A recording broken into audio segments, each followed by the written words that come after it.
Sa paghahayag ng katotohanan, hindi may iwasang ibunyag ang kamalian.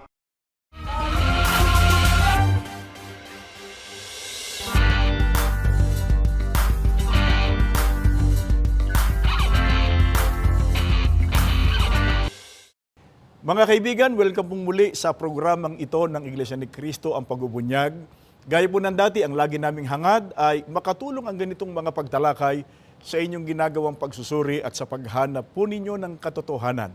Bago lang po ang ating pagtalakay ay panoorin at pakinggan muna natin ang ginawa naming panayam interview kay kapatid na Jolie Soriano. Siya po isang dating Katoliko. Ngayon ay masiglang kaanib sa Iglesia ni Cristo, nakatala po sa lokal ng Pasay, Distrito Eklesiastiko ng Makati. Narito po siya.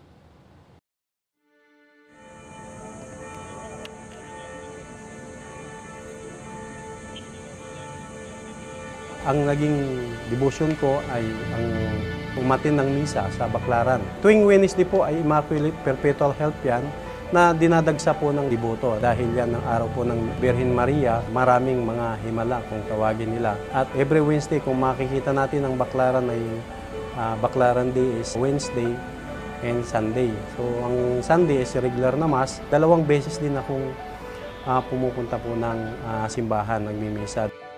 Dito tayo sa Team Chaito, ang preschool ng Chinese school. Dito po ako nagtrabaho. Nagtrabaho po ako ng gabi. Working student po ako. Dito po ako for 4 years, from 1998 to 2002. Ito naman, sa kabila, dito sa katabi niya, ito yung Fire Volunteer Fire Brigade, kung saan ako isang membro din ng bumbero, tagapatay ng sunog. During that time, ako po ay masiglang membro ng Katoliko. Simula pagkabata, namulat po ako. So ay membro ng Katoliko at ang aking pamilya ay Katoliko.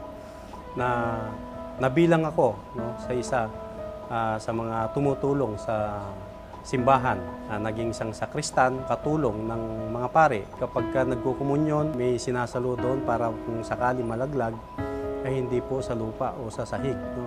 May pasalo habang kumakain po ng ostya. At mayroon din po yung insenso, tuwing may parang kanang pare na ang nagwawagayway nun ay ang sakristan. Yun po ang ating mga nakagisnan na regular yon na ginagawa natin for how many years na nandun po tayo at tayo membro ng Katoliko. Bilang Katoliko po, talagang palasimba po siya, talagang yung niya talaga, yung may oras talaga siya na para magsimba. Dumadalo talaga siya ng mga mass, mga misa na talaga importante, lalo pag yung pag December, kasi may nakagawi ang Katolik, bilang Katoliko, yung tuwing December is may simbang gabi. Babada po kami, araw-araw magkakasama, kahit saan kami, pag mayroon kami matipulan, palatag po namin talaga. Nagdanaman po kami sa Antipolo, araw pagdating ng taon-taon. Pasya po nagdala kami po hindi. Pasya yung nagdala. Every Wednesday, kailangan may parang mas effective daw yung dasal mo pag nagsimba ka ng Wednesday. Pag sa Quiapo naman, effective yung dasal mo pag halimbawa Friday. Parang Quiapo Day, Friday. Ang Baclaran Day, Wednesday. Talagang dumadalo kami dun sa misa na yun kasi yun yung paniniwala po namin bilang Katoliko po. Dito po sa simbahan ng Baclaran, ako po'y nagsimulang dumalo sa pagsimba simula ng 1997 hanggang 2012 bago po ako pumasok at naging kaanib ng Iglesia ni Cristo.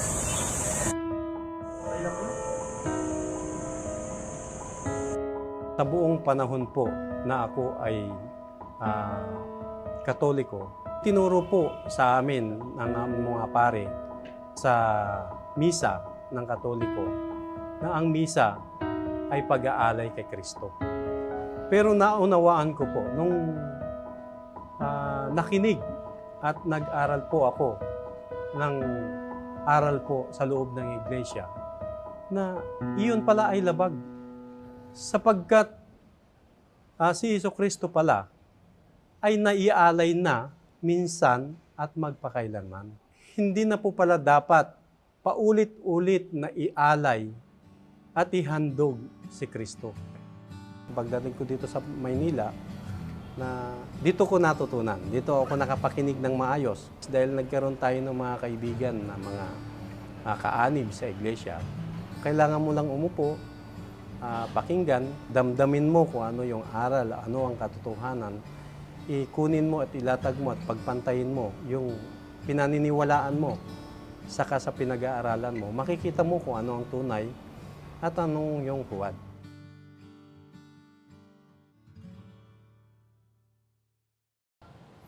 Mga kaibigan, narinig po natin doon sa ating in-interview.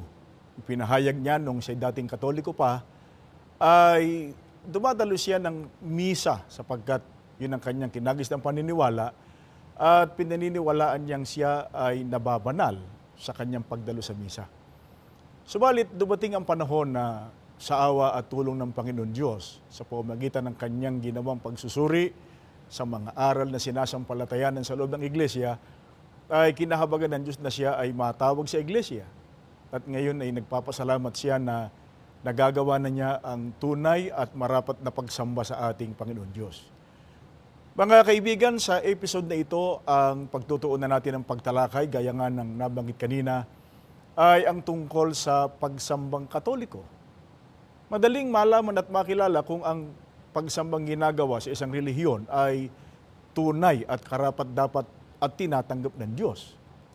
Aalamin natin at susuriin natin, mga kaibigan, kung ang paraan, kahulugan at ang iba pang isinasagawa nila sa kanilang pagsamba ay kasang-ayon ng katotohanan ng itinuturo ng Biblia.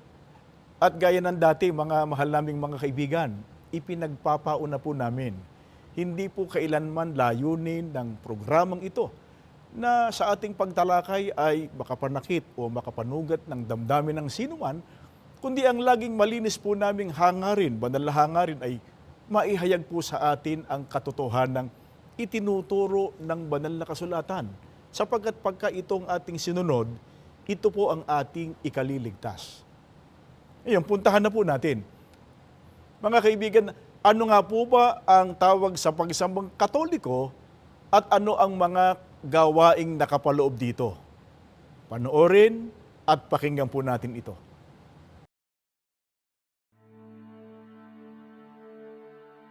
Sa aklat na History of the Mass ay ganito ang nakasulat. Ang misa ang tampok na bahagi ng banal na pagsamba ng parangal na iniaalay ng Iglesia sa Diyos. Ito ang pinakadakilang panalangin ng Iglesia, ang panalangin ni Kristo na inihahandog ng Iglesia sa Diyos, ang sakdal na papuri at pasalamat, ang bukod tanging pinanggagalingan ng mga banal na handog at biyaya ng kaligtasan, lalo na para sa mga lubos na nakikibahagi rito sa pamamagitan ng banal na pakinabang. At ayon pa sa aklat ng Iglesia Katolika na ang pananampalataya ng ating mga ninuno, ganito ang sinasabi. Ang handog na ito sa bagong kautusan ay karaniwang tinatawag na misa. Ang salitang misa ay hinahango ng iba sa salitang Ebreyong misak na ang kahulugan ay isang malayang pag-aalay. Hinahango naman ng iba sa salitang misa na ginagamit ng pari kung ipinatatalastas niya sa mga natitipong tao sa simbahan na ang mahal na sakripisyo ay tapos na. Ang sakripisyo ng misa ay ang pagkukonsagra ng tinapay at alak na nagiging katawan at dugo ni Kristo at ang paghahandog ng alay na ito sa Diyos.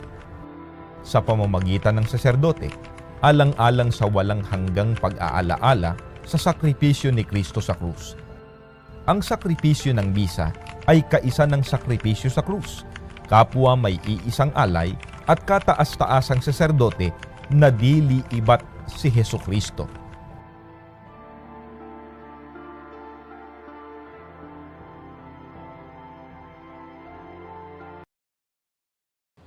Mga kaibigan, nawa po ay napansin ninyong mabuti.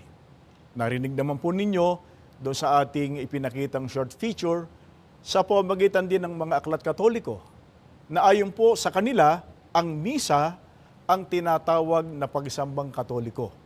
At ayon pa po sa sumulat ng aklat, ang misa raw ang siyang tampok na bahagi ng kanilang pagsamba, pagsambang Katoliko.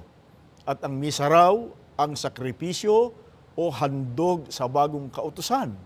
Na ang kahulugan daw ng misa ay isang malayang pag-aalay at ang kanilang iniaalay ay walang iba kundi ang ating Panginoong Hesukristo.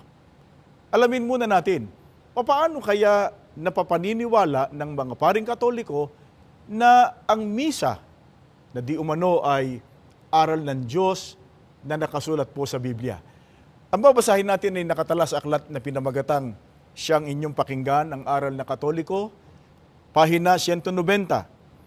Ang kauna-unahang misa, si Hesukristo naman ang gumawa ng kauna-unahang misa sa huling hapunan noong kasalo niya ang kanyang mga apostol. Ginawang kanyang katawan at dugo ang tinapay at alak sa pamamagitan ng mahalagang pangungusap na, ito ang aking katawan, ito ang aking dugo. Alinsunod po sa sumulat ng aklat na ito ay ang ating Panginoong Hesukristo raw ang kauna-unahang nagmisa. At gaya nga ng aming binanggit sa inyo kanina, ikukumpara lang natin sa Biblia yung paniniwalang Katoliko tungkol sa kanilang pagsamba. Alamin natin, mga mahal na kaibigan, misa ba ang ginawa ng ating Panginoong Hesukristo? Pakinggan ninyo ang nakatala dito po sa aklat ng Mateo 26 hanggang 28. At samantalang sila'y nagsisikain, ay dumampot si Jesus ng tinapay at pinagpala at pinagputol-putol at ibinigay sa mga alagad at sinabi, kunin ninyo, kanin ninyo, ito ang aking katawan. At dumampot siya ng isang saro at nagpasalamat at ibinigay sa kanila na nagsasabi, magsiinom kayong lahat diyan, sapagkat ito ang aking dugo ng tipan na nabubuhos dahil sa marami sa ikapagpapatawad ng mga kasalanan. Mga kaibigan, dito po sa binasa natin ay isinagawa ng ating Panginoon Jesucristo ang pagbabanal na hapunan. Hindi po misa ito. At sa pagbabanal na hapunan na isinagawa ng ating Panginoon Jesucristo ay may pagpapakain ng tinapay at nagpainom siya ng katas ng ubas. Pinainuman lahat. Ganito rin po ba ang isinagawa ng mga apostol ng kanilang sundin ng utos ng ating Panginoon Jesucristo na isagawa ang banal na hapunan? Pakinggan natin dito po sa unang Korinto, sa 11:23 hanggang 25, ganito ang ating mababasa.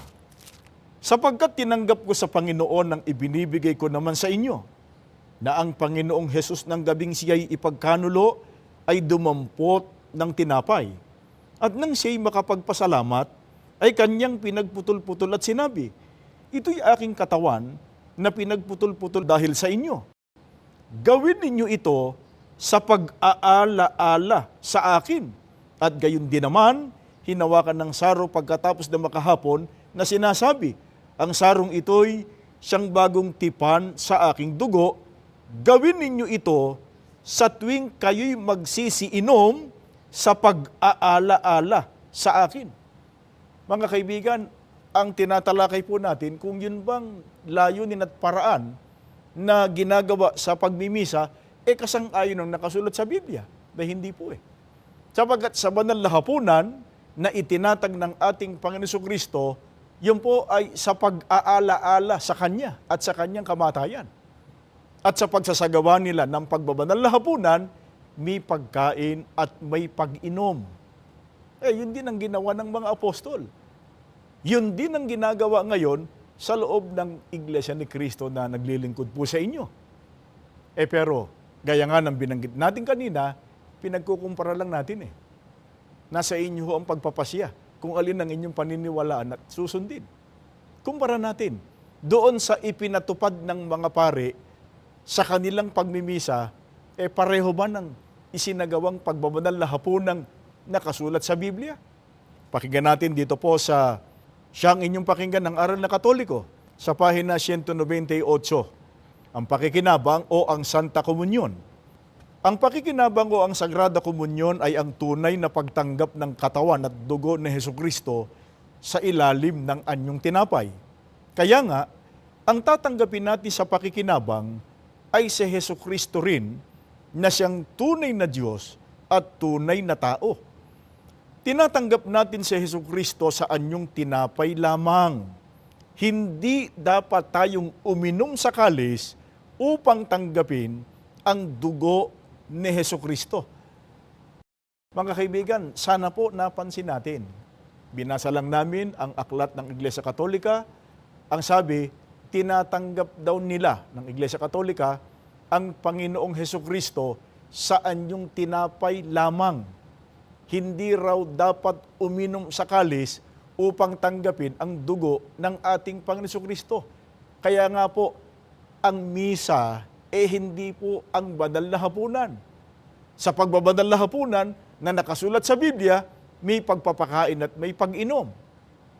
At ang layunin, kaya isinasagawa ang Santa Cena o ang pagbabanal na hapunan para alalahanin ang kamatayan ng ating Panginoon Jesucristo. At napakalino, binasa natin sa Biblia kanina, pagka isinasagawa, nakarapat dapat ng mga tumanggap ang pagbabanal na hapunan, ang sabi ng ating Panginoon Jesucristo, yun ay sa ikapagpapatawad ng kanilang kasalanan. Ngayon, sa paraan po ng pagmimisa, hindi ho kapareho ng pagkasagawa ng banal na hapunan. Mga kaibigan, isa pang mahalagang dapat ninyong mapansin. Gaano po kadalas na magmisa ang Iglesia Katolika Romana? Kung saan, ganoon din kadalas nilang iniaalay ang ating Panginoong Jesucristo.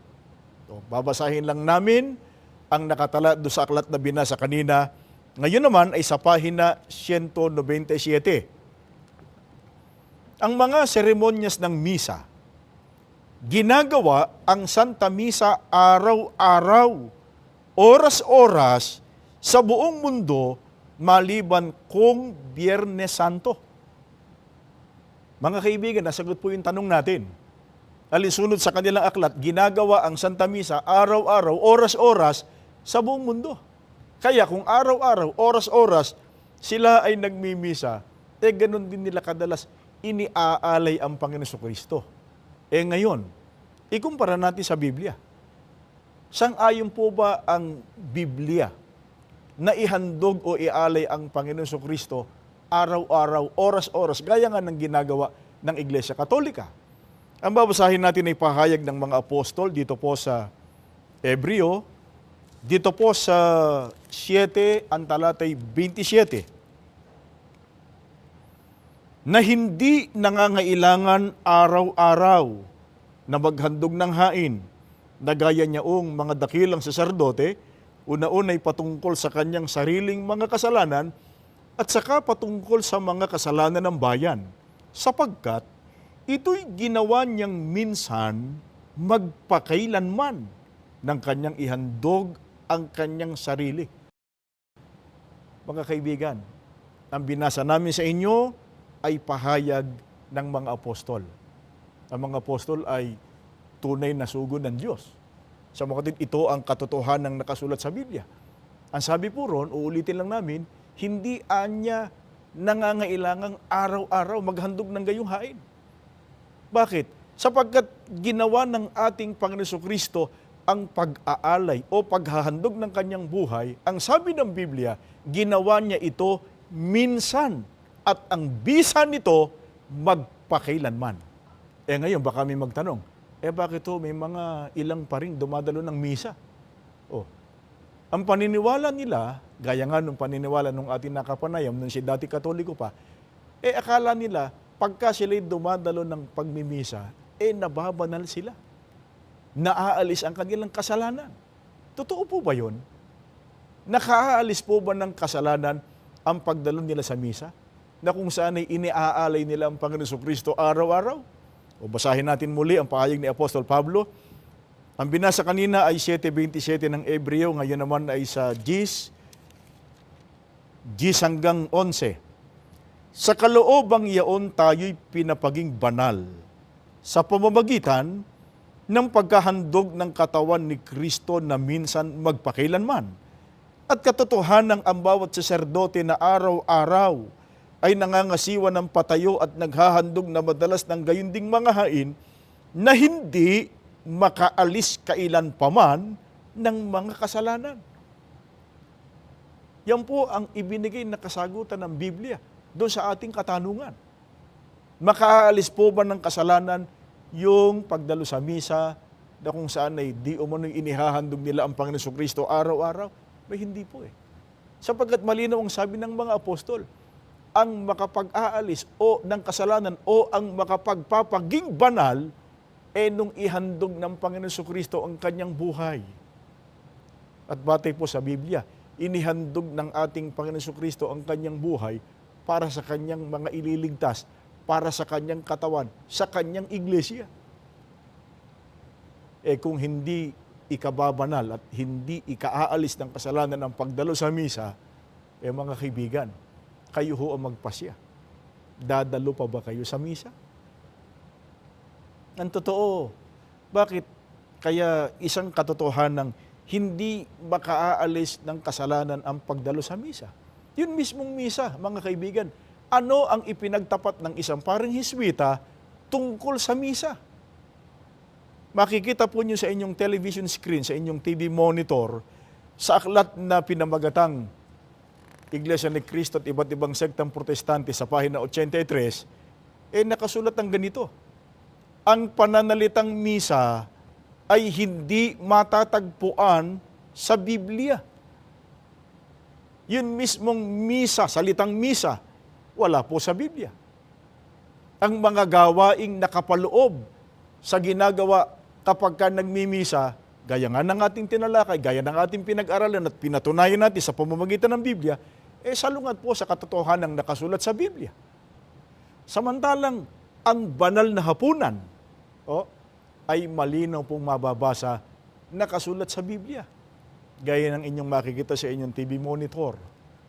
Nakatala sa 1 Korinto 10:16 at 1 Korinto 11:20. Kaya mga kaibigan, sa ating pagtalakay ngayon ay napatunayan, hindi po biblical, kundi salungat pa sa katotohanan ng itinuturo ng Biblia sa kahulugan, sa layunin at sa paraan ang isinasagawang pagmimisa o ang tinatawag na pagsambang Katoliko. Kaya mga kaibigan, huwag po kayong magdaramdam, huwag po ninyong ikasasama ng loob.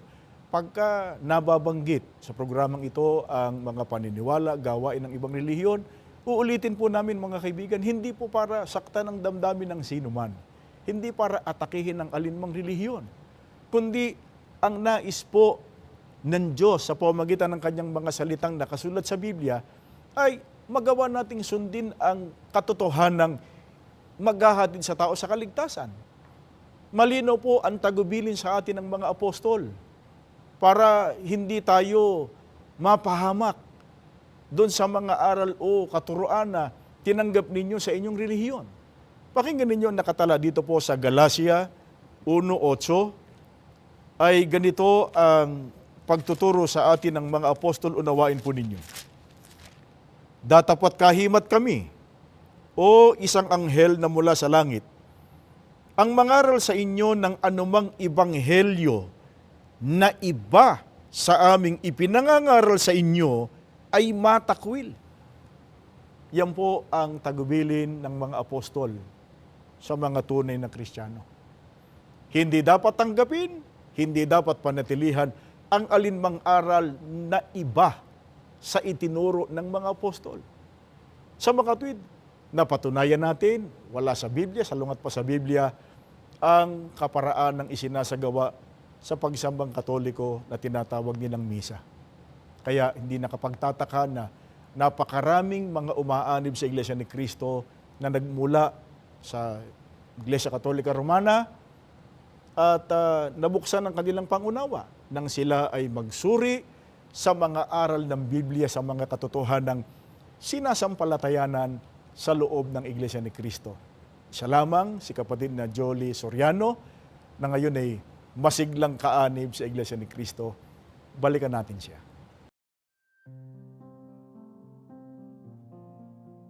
Dito po sa loob ng iglesia, no, natutunan po natin ang tamang aral. Ang kaligtasan mo ay nandito sa loob ng iglesia ni Cristo. Kaya gaano man kasakit, no, hindi po pwedeng palitan yung katotohanan. Yung katotohanan na ang totoong aral na dapat nating sundin ay nasa loob ng iglesia. Kaya nga po, nung natutunan ko to, gaano man katagal kong pinagsanayan o na-practice, yung ganun, gaano man yung panat at sakripisyo mo, dito ka pupunta kung saan yung tama at tamang aral. Kasi sabi nga nila, mahirap iwan yung nakasanayan. Pero kung bubuksan mo at liliwanagan mo ang iyong pag-iisip, kung saan at kung ano ang nararapat, ay hindi naman dapat nagtatagumpay. Yung mali, dapat sa tama tayo pumunta, tama manindigan, tama dapat ang gagawin natin. Kaya kung yung tamang pag-aaral ng salita ng Diyos, matatagpuan lang talaga natin yan dito sa loob ng Iglesia ni Cristo. Nung umpisa sa amin si Sir Jolly po, naging stricto po siya nung time na ano po namin. Pero kalaunan, ma-realize mo kung bakit siya naging stricto. Kasi nung sa pamumuno niya, ni isa sa amin po wala po napahamak po sa amin. Bali po, una po nagpapasalamat po ako kay Sir Jolly kasi kung hindi naman po, dahil sa kanya hindi po mangyayari po yun sa amin. Kung didinggin nga naman po ng Diyos at tuluyan po kami magiging kasanib ng iglesia, patuloy pa rin po kami magpapasalamat sa Diyos at kay Sir Jolly po. Bilang commander, parang bihira po yung gano'n na ilalapit ka pa mismo sa Diyos. Sa kasalukuyan po, ako at aking sambahayan ay masiglang kaanib po ng Iglesia ni Cristo. At habang buhay na po akong Iglesia ni Cristo.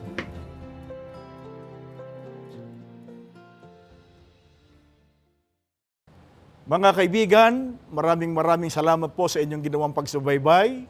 Hangad namin na muli kaming nakatulong sa inyong ginagawang pagsusuri at sa paghanap po ninyo ng katotohanan hanggang sa muli.